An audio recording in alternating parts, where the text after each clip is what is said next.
If you ever thought mind control was just the stuff of movies or comic books, Project MKUltra will change that forever.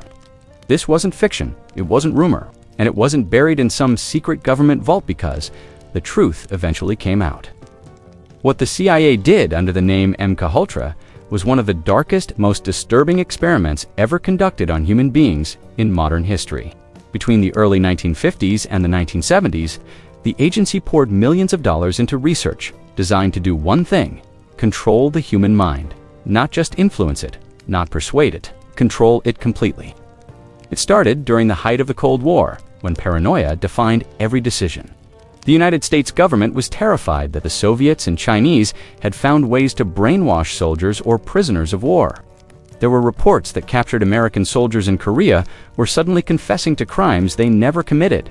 The CIA took those reports seriously and decided to fight what they believed was psychological warfare with their own version of it.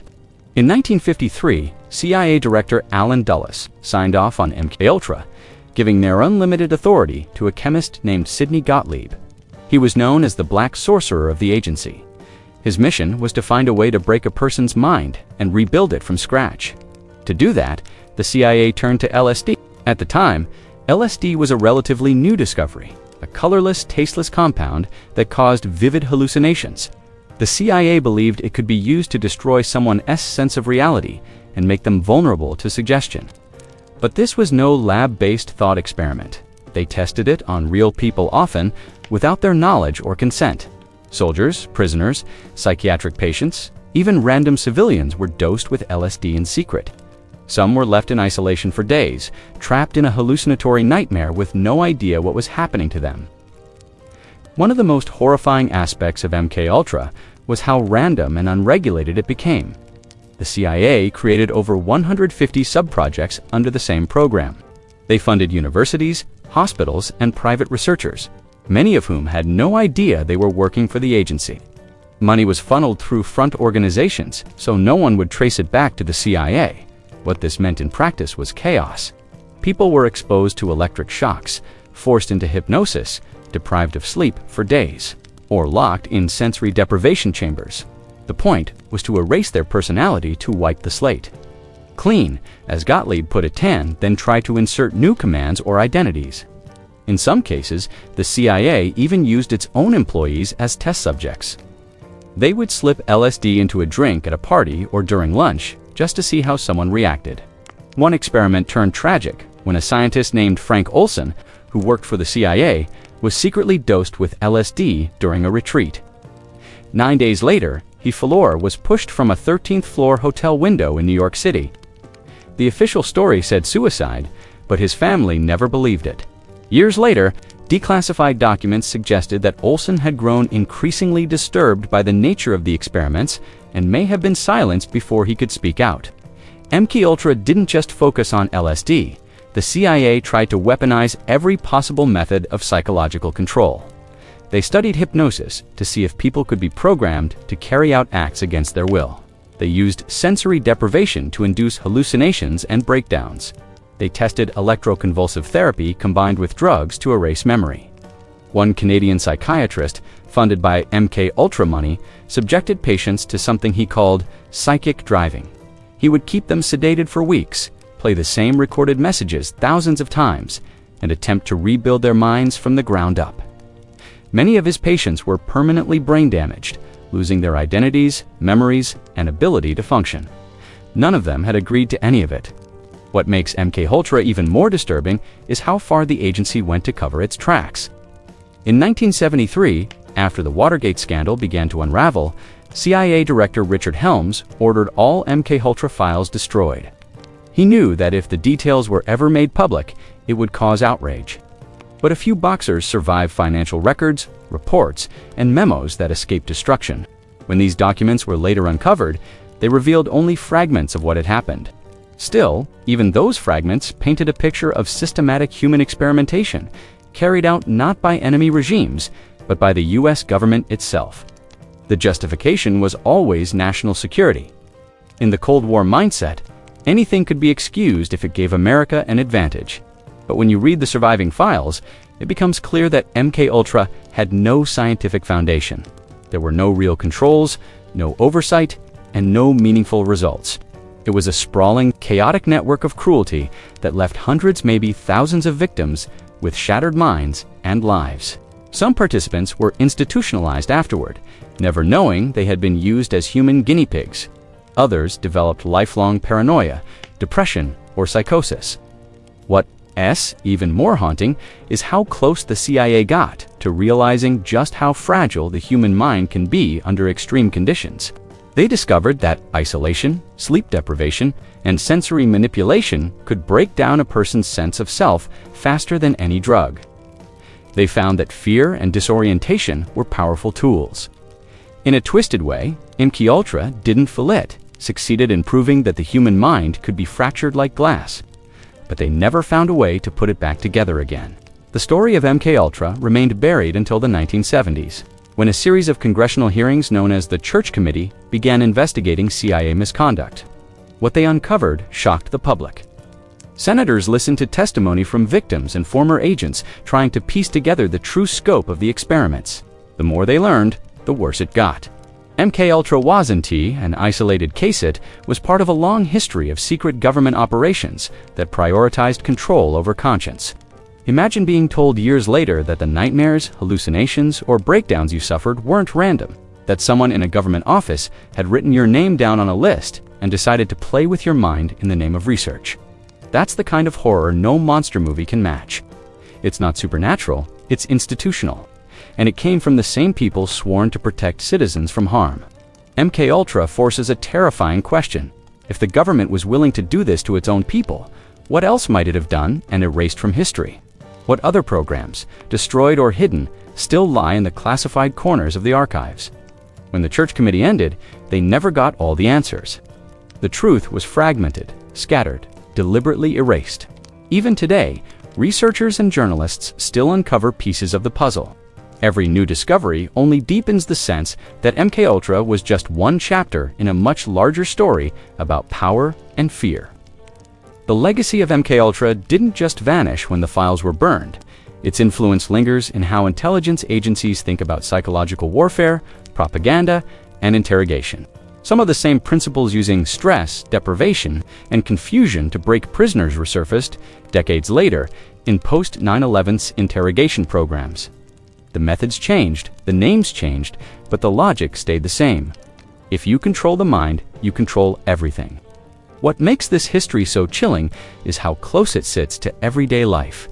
It didn't happen in secret labs hidden in mountains. It happened in hospitals, universities, and ordinary offices. People went in for treatment, study, or work and never came out the same. So when you hear someone talk about MKUltra as a conspiracy theory, remember this. It isn't theory. It's documented, confessed, and proven. It's the kind of story that reminds us the scariest horrors. Aren't always born in fiction. They rewritten in the footnotes of history, stamped with official government seals. And if you want to keep exploring stories like this, where truth and terror meet in the archives of reality, make sure to like, comment, and subscribe to Belmoze, because in the next chapter, we'll go even deeper into how these experiments changed what it means to be human and what happens when control becomes obsession. If you thought the CIA's experiments with LSD and mind control were strange, what came next pushes into territory that sounds almost unbelievable. After the failure of MKUltra, U.S. intelligence agencies didn't stop looking for new ways to gain control over the human mind. They just changed their approach. Instead of breaking minds with chemicals, they tried to reach into them through psychic power. This new frontier became one of the strangest chapters in Cold War history, the creation of psychic spies. It was called Project Stargate.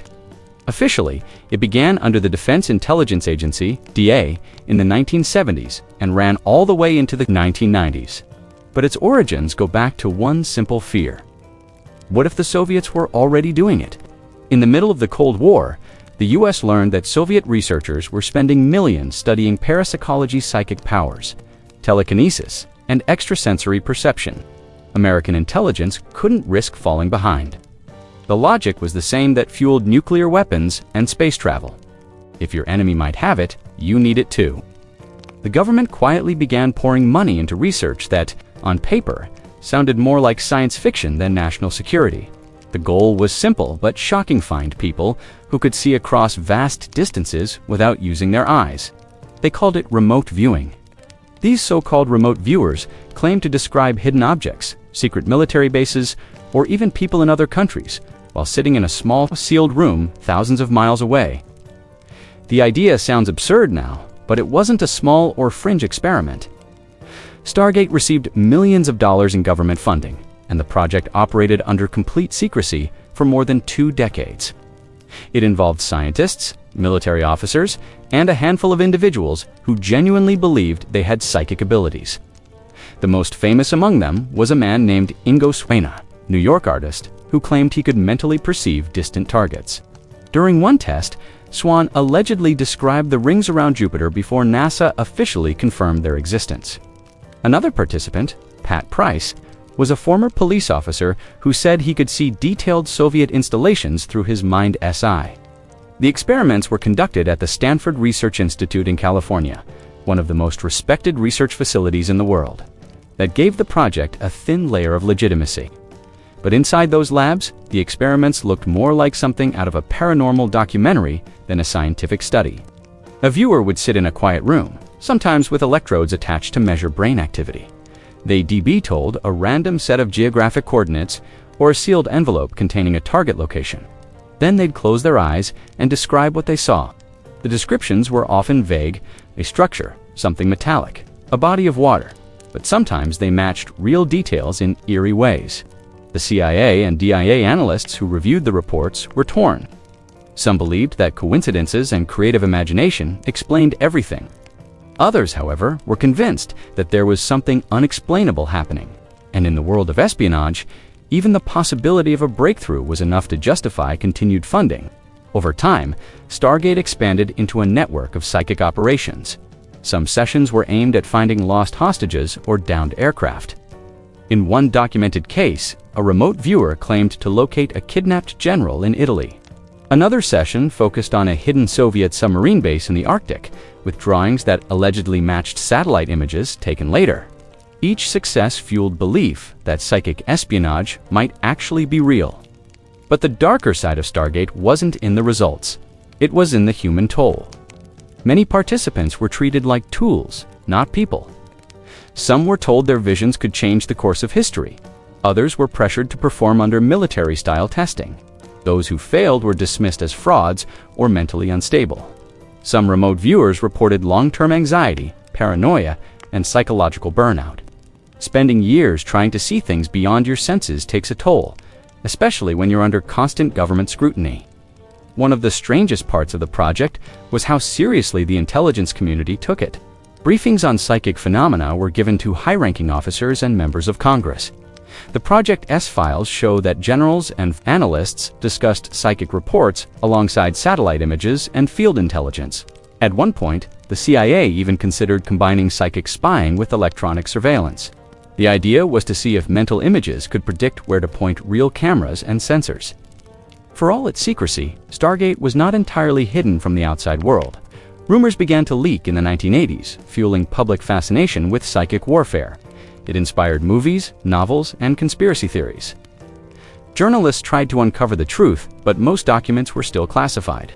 When the program was finally declassified in the 1990s, the world learned that the US government had spent more than $20 million studying psychic powers.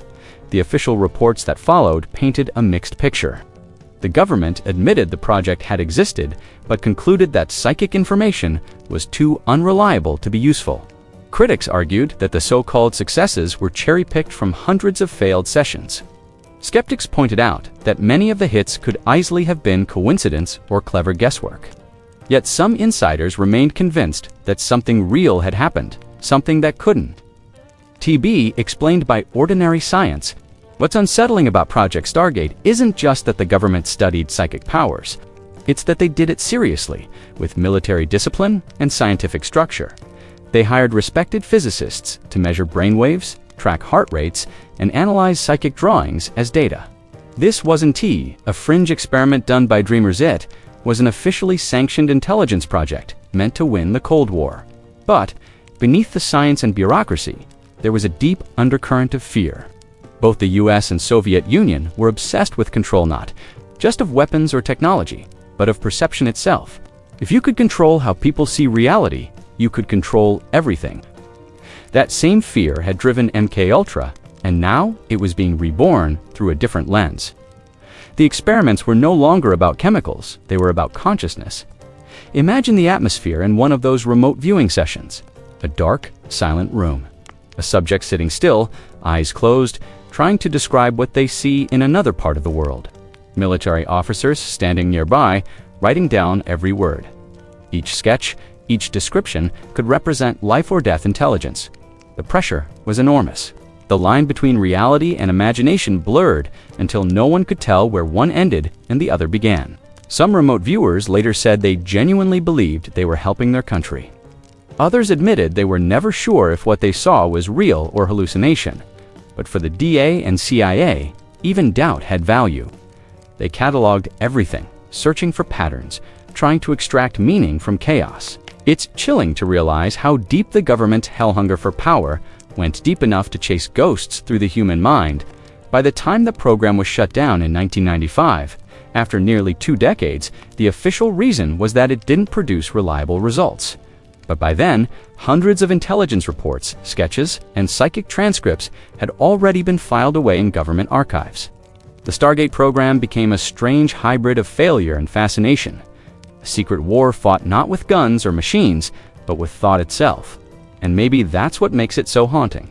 Even if none of the psychic visions were real, the belief behind them was, powerful people truly thought that the human mind could be weaponized, that perception could replace reconnaissance, and thought could replace technology.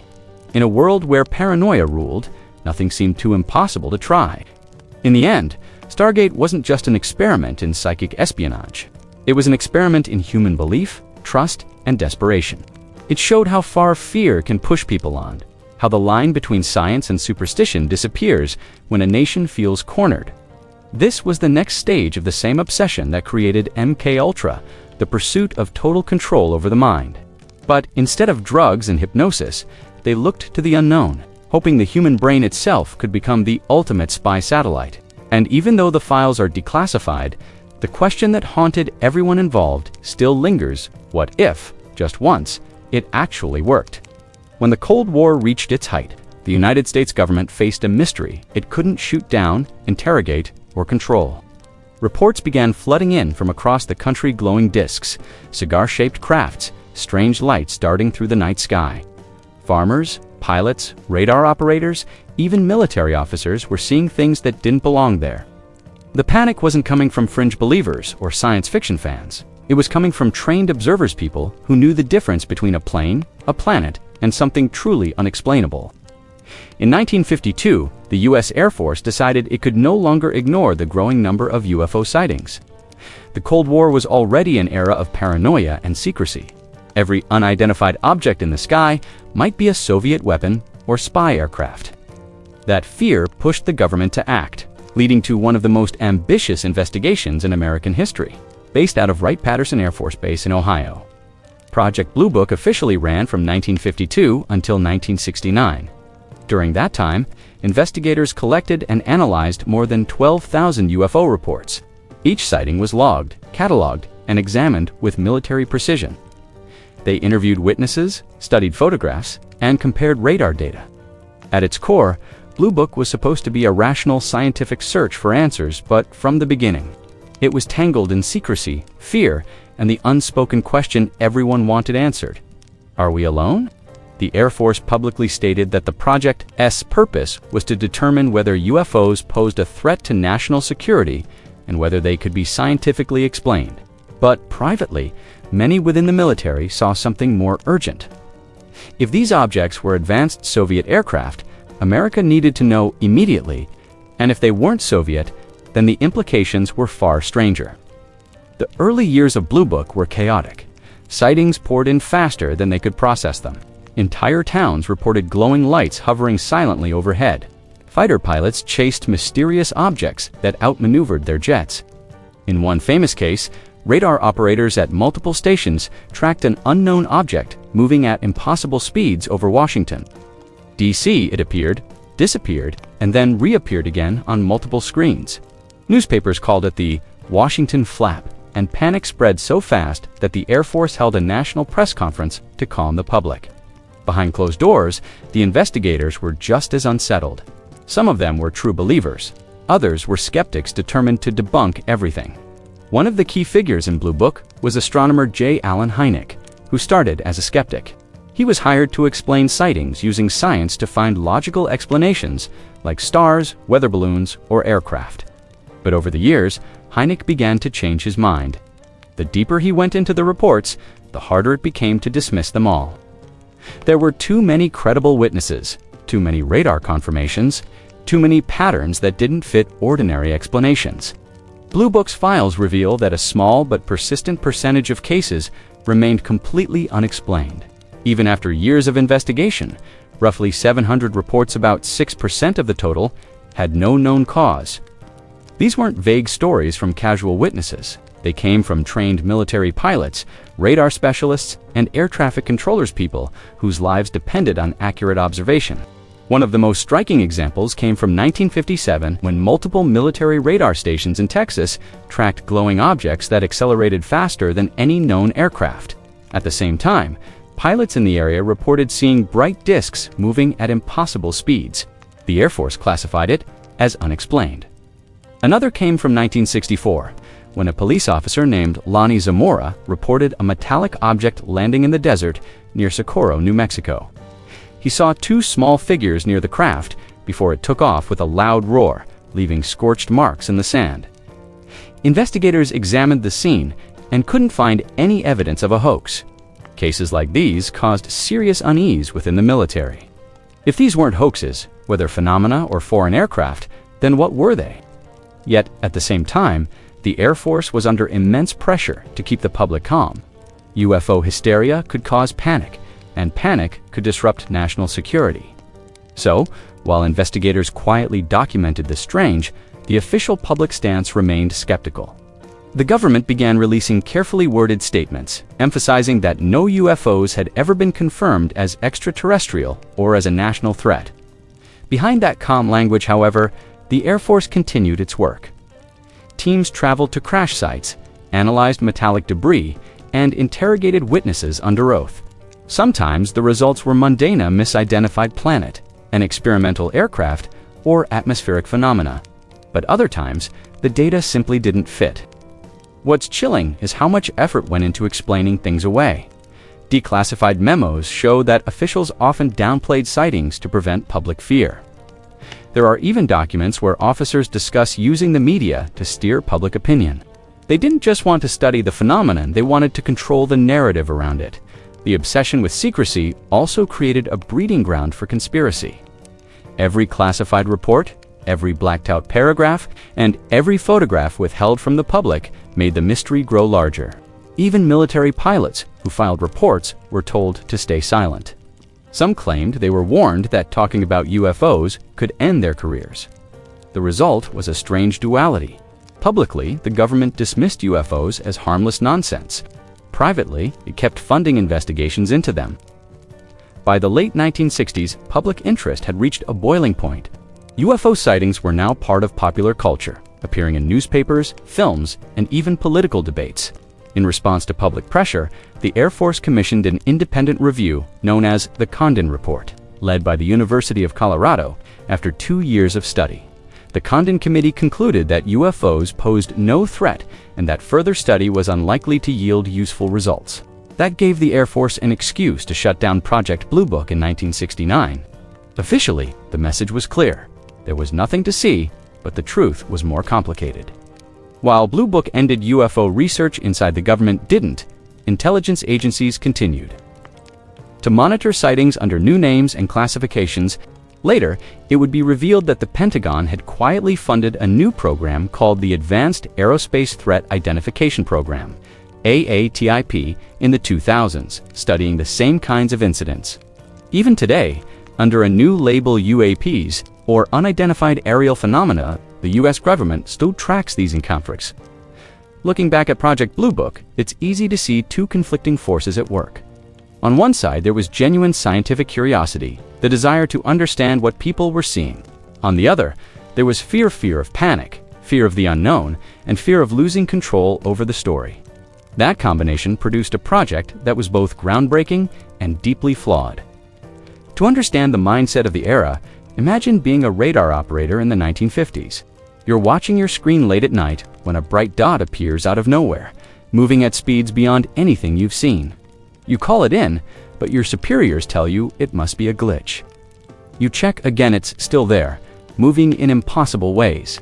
Later, you hear that pilots saw it too. Then the Air Force arrives, asks questions, and tells you to forget it. That was the reality for many of those who reported UFOs. Even J. Allen Hynek, the astronomer who began as a skeptic, eventually became one of the most vocal advocates for serious UFO research. He coined the term close encounters and accused the government of ignoring legitimate scientific questions. Hynek believed Blue Book had become more about public relations than truth. To him, the project's biggest failure wasn't that it couldn't find answers, it was that it stopped looking for them honestly. Project Blue Book left behind more than 130,000 pages of reports, sketches, and analysis. In those pages lies a snapshot of human fear and curiosity, the desire to understand what exists just beyond our reach. Some of those files read like detective stories, others like horror tales. A pilot describes a glowing sphere that followed his plane for miles. A family reports a hovering craft above their house that vanished without a sound. Scientists mark the cases as unexplained, and the file is closed. But behind every unexplained stamp was a witness who never forgot what they saw. Some of them spent their lives searching for answers. Others died, convinced that the truth had been buried to protect something bigger than national security. What makes Project Blue Book so haunting, ISNT, just that it studied UFOs at S, that it showed how governments respond to the unknown. They analyze it, deny it, and then quietly keep watching, because deep down, even the skeptics in uniform couldn't ignore what they were seeing in the skies. The files may say no evidence, but the effort itself proves something more unsettling. Someone, somewhere, was worried enough to spend nearly 2 decades chasing shadows across the heavens.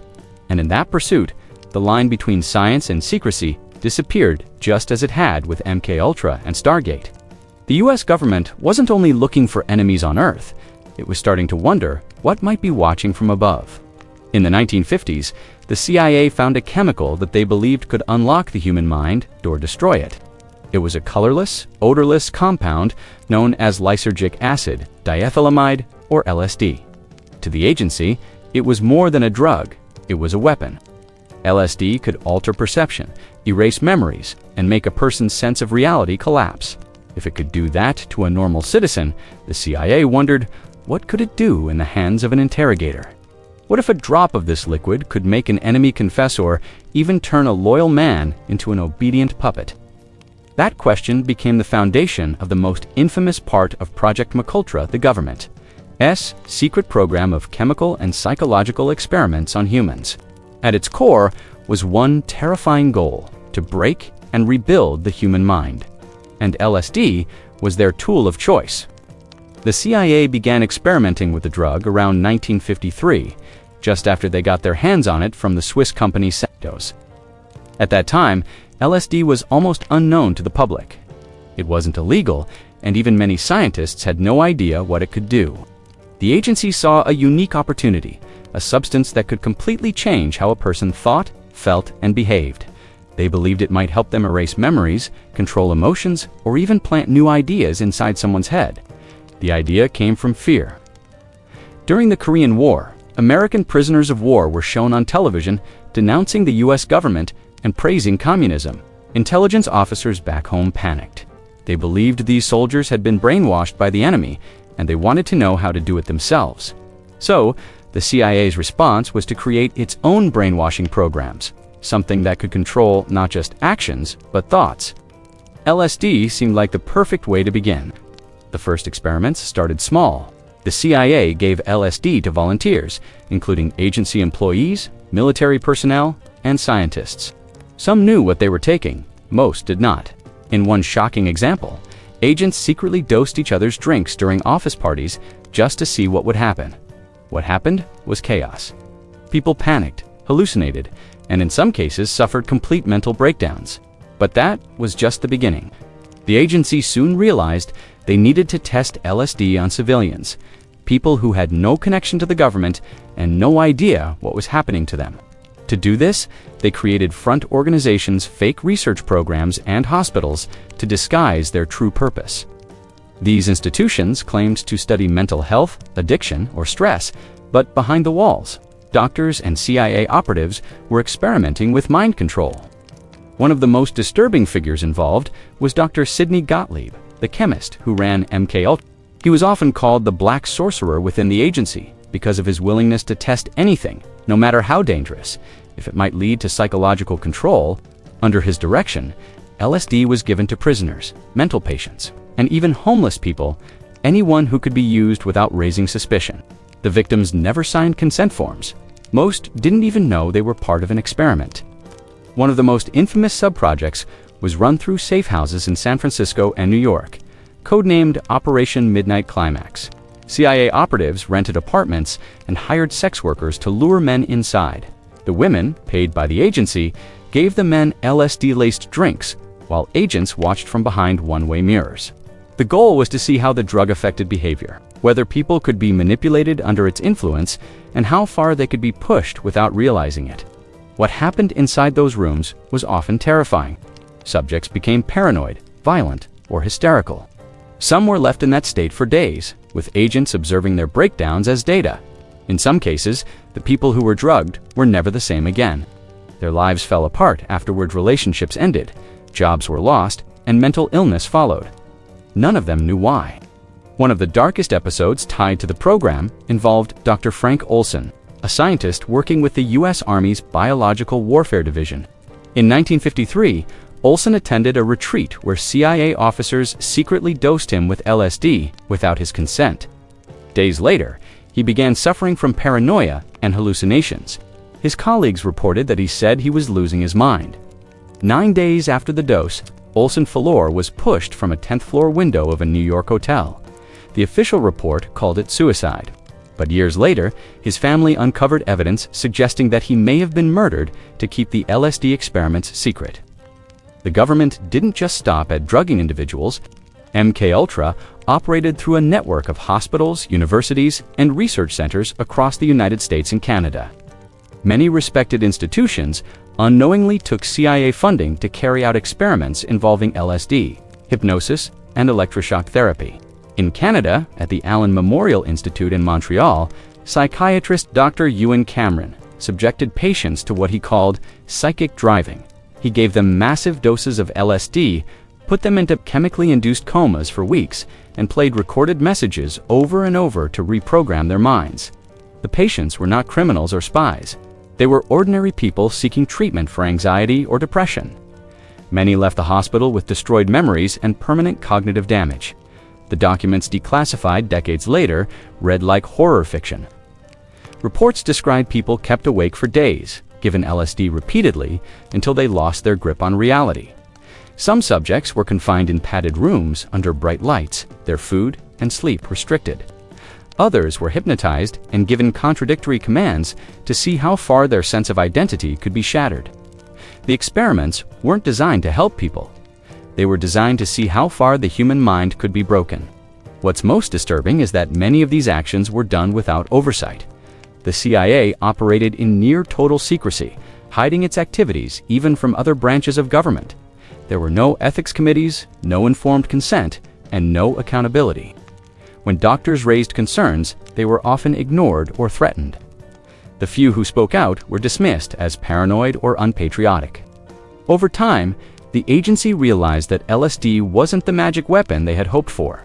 Instead of making people controllable, it made them unpredictable. Subjects hallucinated, became violent, or withdrew into complete silence. There was no reliable way to direct the effects. Some agents even began fearing the drug themselves after witnessing its destructive power. But by then, the damage was done. Thousands of lives had been altered, some permanently. In 1973, as the Watergate scandal threatened to expose years of secret operations, CIA Director Richard Helms ordered most of the MKUltra files destroyed.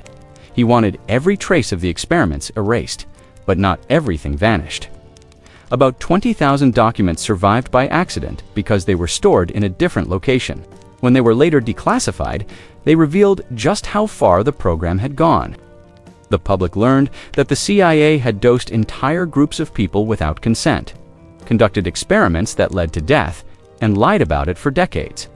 Imagine learning that your own government secretly drugged you in the name of national security. That's what some survivors eventually discovered. Families sued, investigations were launched, and public outrage grew. Yet even after hearings in Congress, few people were ever punished. The system quietly closed ranks to protect itself. The use of LSD in MKUltra stands as one of the most haunting examples of how science can be twisted when placed in the wrong hands. The agency took a substance that could open the human mind and used it to try to erase it instead. The result wasn't control, it was chaos. People lost their identities, their memories, and sometimes their lives. The official records confirmed that this wasn't conspiracy, it was policy.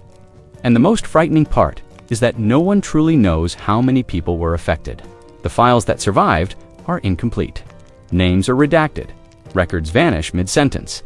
But between the lines, one thing is clear. The CIA wasn't just studying LSD. They were trying to rewrite the definition of human freedom one mind at a time.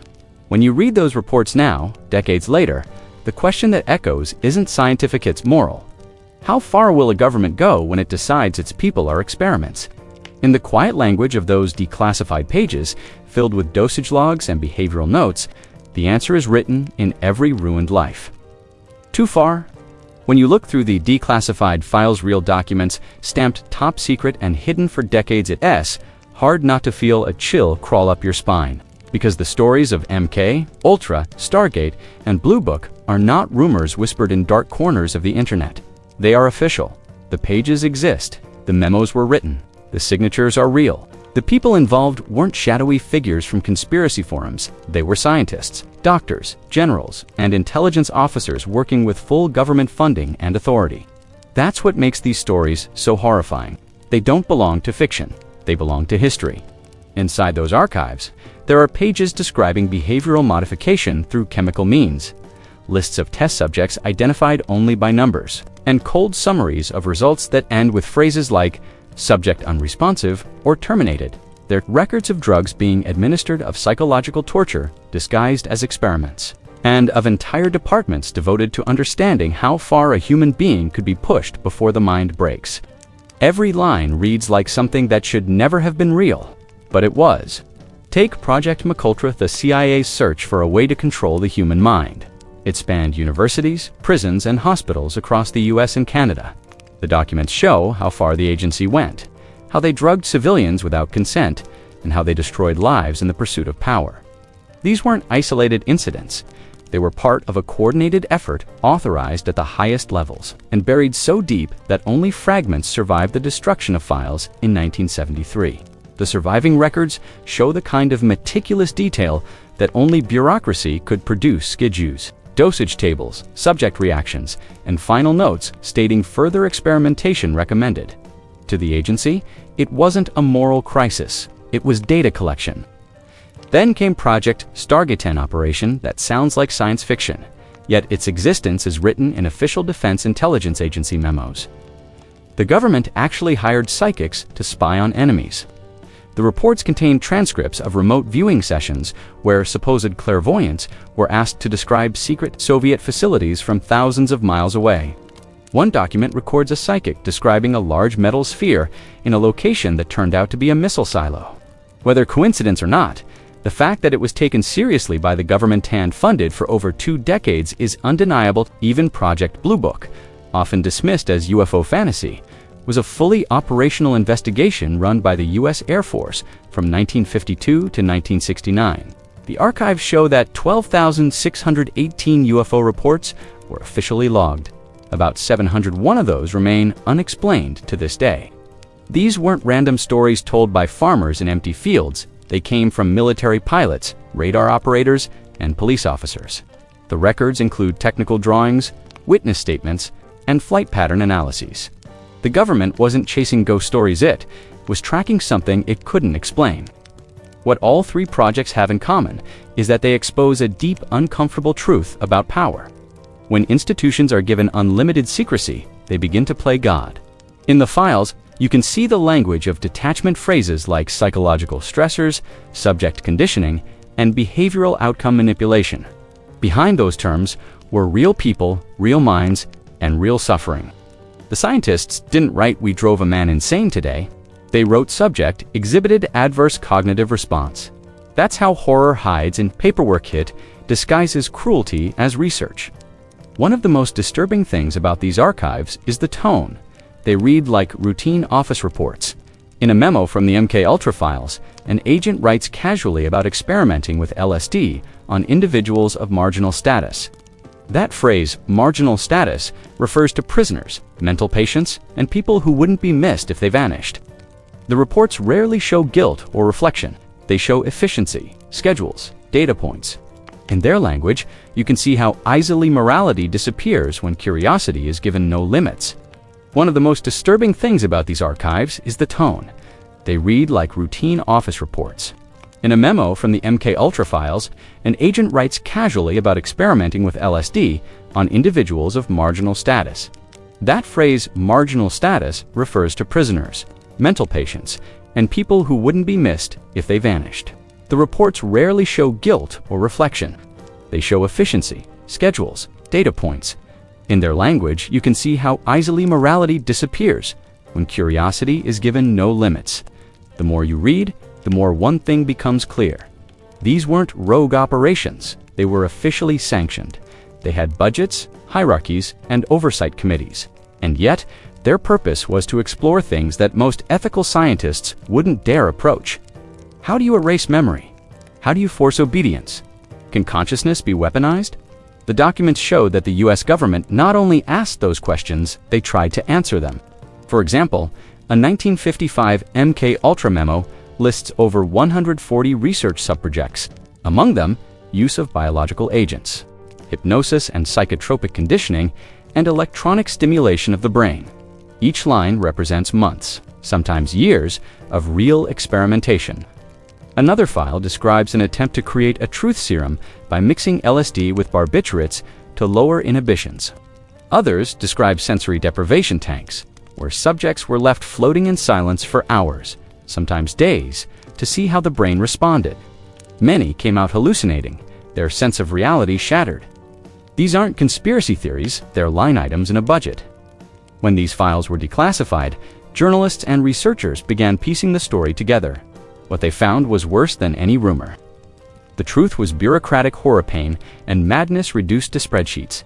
The idea that your own government could dose you with drugs, manipulate your mind, or watch your breakdown as a scientific observation wasn't paranoia, it was policy. And the most haunting part? These experiments weren't all failures. The researchers learned things: how to manipulate memory, how to create confusion through suggestion, how to trigger fear responses through sensory cues. Those findings didn't disappear when MKUltra was shut down. They were absorbed into later programs, hidden behind new names. Psychological operations, interrogation techniques, propaganda design, all trace back to the same origins. The study of control, the same applies to Stargate and Blue Book. When Stargate was officially terminated in 1995, some files were released, but many details remained classified. The psychics may have been dismissed, but the research into cognitive influence continued under different departments. And while Project Blue Book ended in 1969, the Pentagon quietly replaced it decades later with new programs investigating unidentified aerial phenomena. The cycle repeats, the names change. The curiosity remains. That's the true horror of the archives. They don't end. Each document feels like a thread leading to something else still hidden. The files that survive destruction are fragments, and even those fragments are enough to reveal what was done when no one was watching. For every page released, there are hundreds that were shredded, burned, or locked away forever. It's easy to comfort yourself by thinking, that was then. They don't do that anymore. But the pattern says otherwise. Every generation uncovers a new secret, a new program that was supposed to stay buried. When people discovered MKUltra, they thought it was an isolated nightmare. Then came Stargate, then Blue Book. Each revelation proves that reality often outpaces imagination, and maybe that's why these stories resonate so deeply. They make you question the line between science and morality, between safety and control. They remind you that power and secrecy are a dangerous combination, that when people are treated as test subjects, the human cost disappears behind the stamp of classified. Every time you see a redacted page with black bars covering the truth, remember this: those blanks are not empty. They hide names, methods, and lives. They are the erased witnesses of what happened when knowledge became obsession. The government may have closed the files, but the evidence is permanent. The people who were drugged, hypnotized, or silenced never got justice. Their stories survive only in fragments in those gray, faded papers filed under Declassified in 1994. The experiments happened, the proof exists, and in those official secrets, you can see the quiet horror of what happens when authority forgets humanity. So the next time someone says, "That can't be true," remember, sometimes the truth is sitting in a government archive stamped with approval. That's the kind of horror you don't need to invent. You only need to read it. And if you found this story as unsettling as I did, make sure to like, comment, and subscribe to Belmoze, where history's darkest truths meet the edge of reality.